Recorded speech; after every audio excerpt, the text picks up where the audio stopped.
ήταν δύο αδέρφια που ζούσαν στη Θήβα, ο Ετεοκλής και ο Πολυνίκης.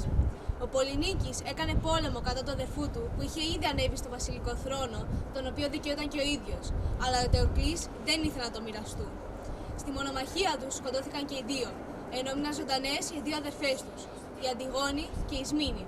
Ο Κρέοντας, αδερφός της μητέρας τους και νέος διάδοχος του θρόνου, θέλησε να αφήσει άταφο τον Πολυνίκη, καθώς το θεωρούσε προδότη της χώρας. Η Αντιγόνη φώναξε την αδερφή της την Ισμήνη για να της ζητήσει μια βοήθεια. Ισμήνη, θα με βοηθήσεις να ρίξουμε μια χούφτα χώμα πάνω στο σώμα του αδερφού μας, τώρα που η ψυχή του πήγε στον κάτω κόσμο? Ο βασιλιάς έβγαλε καινούριο νόμο. Κανένας να μην το βάλει με στη γη. Μα είναι άγραφος νόμος πως πρέπει να μπαίνει με στη γη ένα σώμα όταν φύγει η ψυχή. Δεν μπορούμε να πάμε ενάντια στον νόμο του βασιλιά. Θα το κάνεις εσύ. Προτιμώ να μ' αγαπάνε αυτοί που φύγαν παρά αυτοί που ζουν ανάμεσά μας. Αλίμονο, αδερφή μου. Αντιγόνη, σταμάτα! Τι πας να κάνεις? Θα τιμωρηθείς. Αυτό που λέει η καρδιά μου και αρμόζει για τον νεκρό μου αδερφό. Αυτό πάω να κάνω. Δεν θα σε παρακαλέσω. Μην το πεις σε κανένα τουλάχιστον. Δεν με νοιάζει. Ας το μάθουν όλοι. Πόσο τρέμω για σένα. Αγωνία για μένα μην έχεις. Στήριξε τη δική σου μοίρα. Και η Αντιγόνη έφυγε για να κάνει αυτό που ένιωθε πως ήταν σωστό. Ο Κρέοντας φώναξε τους αφότερους ανθρώπους της Θήβας για να τους ανακοινώσει το νέο διάταγμά του. Σοφοί μου φίλοι, τώρα που τέλειωσε ο πόλεμος και έγινα εγώ ο βασιλιάς σας, εγώ θα αποφασίζω για τους κανόνες της πόλης μας. Κανένας να μην ρίξει χώμα στο σώμα του Πολυνίκη γιατί είναι προδότης. Όποιος παραβεί τον νόμο θα τιμωρηθεί κι αυτό σκληρά. Γεια σου, Άρχοντα μου. Σου φαίνω αυτό το κορίτσι. Την είδα να σκεπάζει με χώμα το σώμα του Πολυνίκη. Είσαι πράγματι εσύ που έριξες χώμα στο νεκρό σώμα του Πολυνίκη? Ναι, εγώ το έκανα και είμαι περήφανη γι' αυτό. Το ήξερες ότι το είχε απαγορεύσει ο νέος νόμος που έφτιαξα?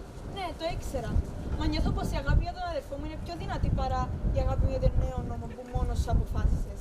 Και προτιμώ τον νόμο της αγάπης να ακολουθώ. Είναι ο πιο παλιός και δυνατός από όλους και ας μην γραφτεί ποτέ σε χαρτί σαν τον δικό σου. Δεν γεννήθηκα να ζω παρέα με το μίσος, γεννήθηκα να ζω με την αγάπη. Θα πας λοιπόν και εσύ να αγαπήσεις τον αδερφό σου Πολυνίκη εκεί που βρίσκεται, στον κάτω κόσμο. Κι εγώ μαζί της θα πάω. Κι εγώ τη βοήθησα να το θάψει. Φύγε εσύ, δεν συμμετείχες στην πράξη αυτή. Μη λες ψέματα. Τι να κάνω εγώ, αδελφή μου, χωρίς εσένα? Όλη η οικογένειά μας είναι στον κάτω κόσμο. Θα μείνω ολομόναχη. Θέλω να έρθω μαζί σου. Μόνη μου πήρα την απόφαση, μόνη μου το έκανα. Εσύ αρνήθηκες. Δεν ήθελες να εναντιωθείς στον Κρέοντα. Δεν θα πληρώσεις για κάτι που δεν έκανες. Κρέοντα, θα σκοτώσεις τη γυναίκα που αγαπάει ο γιος σου. Δεν θέλω τέτοια γυναίκα για το γιο μου. Να φύγουν και οι δύο από μπροστά μου. Πάρτε τις. Η Αντιγόνη έκλαψε, φοβήθηκε, μα ήταν σίγουρη πως έκανε το σωστό. Οι σοφοί προσπάθησαν να πείσουν τον Κρέοντα να μην την τιμωρήσει τόσο σκληρά. Μπορεί να έχει δίκαιο. Η αγάπη για τον αδελφό της είναι σημαντική. Μια υπερβολική τιμωρία μπορεί να σου φέρει μεγαλύτερα προβλήματα. Κάθε νεκρός πρέπει να θάβεται.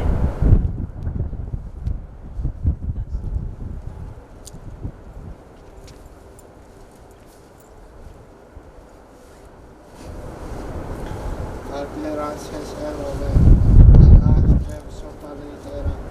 Δεν είναι σωστά αυτά που λες. Άδικα θα πεθάνει αυτή η γυναίκα. Άρχοντα, μίλησε με φρόνηση ο γιος σου. Στην ηλικία μας να διδαχτούμε φρόνηση από έναν τόσο νέο. Εσύ θα κρίνεις τον πατέρα σου. Έτσι να βλέπω να κάνει λάθη και αδικίες. Εγώ δεν κυβερνώ την πόλη. Εγώ αποφάσισα. Πρέπει να είμαστε φυλάκες των νόμων και όχι να νικηθούμε από μια γυναίκα. Γι' αυτό και εσύ οφείλεις να σέβεσαι τον πατέρα σου και να μην τρέχεις πίσω από τα φουστάνια μιας γυναίκας.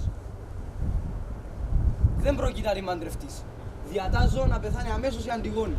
Θα την πάτε σε μια βαθιά σπηλιά, να θαυτεί ζωντανή και εκεί θα σκεφτεί σοβαρά τι ματαιοπονία είναι να σέβεσαι τον Άδη. Ανήκω στον κάτω κόσμο. Θα πάω και εγώ μαζί της. Δεν μπορώ να ζήσω μακριά.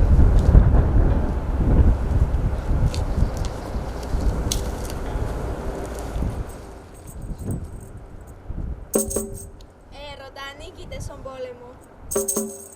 Έρωτα, ανήκειτε στον πόλεμο. Κάνεις τίμα όπου πέσεις. Στα παλάτα μάγουλα. τώρα είδας χειτερεύεις. Και γυρνάς πάνω από τα πέλαγα. Στους πιο απόμερους τους τόπους. Δεν σου ξεφεύγει εσένα ούτε Θεός. Ούτε κανείς από τους λιγότερους ανθρώπους. Και όποιο θα πιάσεις γίνεται τρελός. Εσύ και το δικαίον τους λογισμούς. Στην αδικία ξεσέρνεις για όλο εχθρό τους. Εσύ έχεις και την έκθρα ανάψη αυτή. Ανάμεσα παιδί και το γονιό του. Μαλόφατος μέσα από τα βλέφαρα. Της νύφης, της λαχτάρης, της νικάει ο πόθος. Πάρε στο μεγάλο των θεσμών που αιώνια κυβερνούν τον κόσμο. Γιατί ανήκει την Κύπριδα παίζει με εμάς.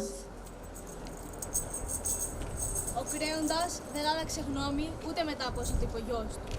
Μόνο στα λόγια του τυφλού μάτι τη Ρεσία φοβήθηκε.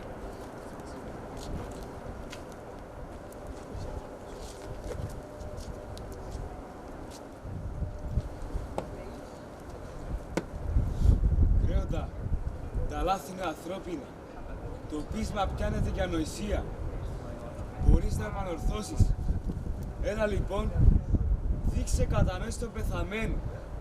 Θα ξανασκοτώσεις τον νεκρό. Μην καταπατάς το δικαίωμα της Αντιγόνης να ζει και να θάψει αρφό της, όπως ορίζουν οι θεοί. Δεν γλίτωσα ούτε από τη μαντική. Είμαι αποφασισμένος. Δεν αφήνω να θάψουν τον Πολυνίκη. Δεν αλλάξεις γνώμη. Οι θεοί μεγάλη αρρώστια θα ρίξουν στην πόλη. Μεγάλες συμφορές θα σε βρούνε. Σου προφητεύω ότι θα δώσει λείψανο σπλάχνα σου. Γιατί μια ζωντανή αίσθηση στον κάτω κόσμο. Τα παλάτια σου θα γεμίσουν κλάματα αντρών και γυναικών. Φεύγω και αν σε σπάσει αλλού το θυμό. Άρχοντα μου, ο μάτης αυτός, από τότε που είχε μαύρα μαλλιά, μέχρι τώρα που ασπρίσαι, δεν είπε ποτέ ψέματα στην πόλη. Το ξέρω. Αν αντισταθώ είναι φοβερό. Αν κάνω πίσω είναι πιο φοβερό. Τι πρέπει να κάνω? Πείτε μου και θα το κάνω. Να ελευθερώσεις την Αντιγόνη. Ελευθερώσεις την Αντιγόνη. Ελευθερώσεις την Αντιγόνη. Αν είναι έτσι, με βαριά καρδιά αλλάζω γνώμη. Πάω να σταματήσω τους φρουρούς. Και έτρεξε για να σώσει την κοπέλα, αλλά ήταν πλέον πολύ αργά. Η Αντιγόνη ήταν πια στον κάτω κόσμο και δίπλα της ήταν και ο γιος του. Η γυναίκα του, η Ευρυδίκη, όταν άκουσε και αυτή τα θλιβερά νέα, έκλεισε τα μάτια της για πάντα. Ο Κρέοντας ήταν πια μόνος. Έχασε όλη την οικογένειά του. Έτσι έμαθε πως καμία απόφαση δεν είναι σωστή, αν είναι απόλυτη και υπερβολική. Μακάρι να είχα ακούσει όσους με συμβούλευαν. Μακάρι να είχα ακούσει τον νόμο της αγάπης. Αφαίρεσα άδικα τη ζωή της Αντιγόνης και μαζί με αυτήν και του παιδιού μου και της γυναίκας μου. Τα μεγάλα τους τα λόγια ξυπασμένοι. Με μεγάλα τα πληρώνουν χτυπήματα. Για να βάλουν στα γεράματά τους γνώση.